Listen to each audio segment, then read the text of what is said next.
important as a meeting ground for people who are interested in these big questions about how do you create ethical practices in science and technological research.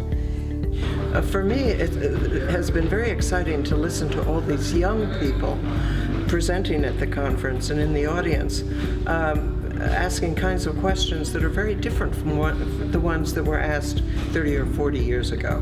They're much more connected with social justice issues, and they've figured out how to design their own research projects to work toward that goal.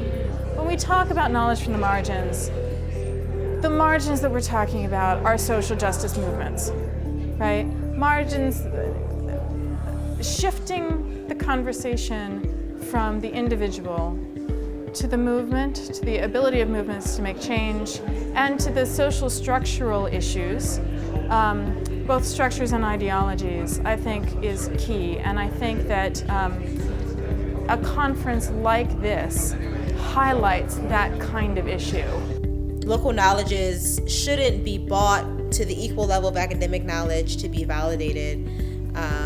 They are just as much validated, they have just as much legitimacy and power, being free from academic institutions. And people in local communities are just as much experts as academic researchers with advanced degrees.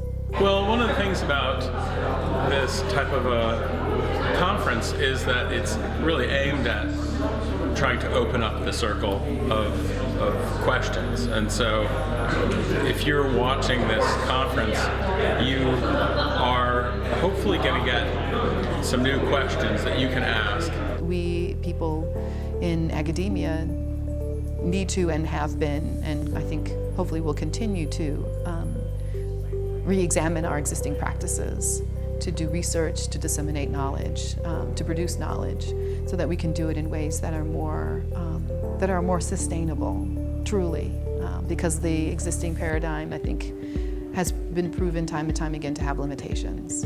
Getting together with other people, forming a movement, becoming part of the movements that already exist are key. People can't get involved in these issues on their own by themselves.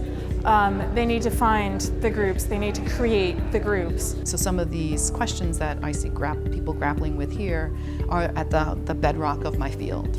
So it was great to meet people who are interested in the same inquiry and in finding new methodologies and approaches to making meaning, to building community, to sustaining community, and to expanding it, but from a very different intellectual approach.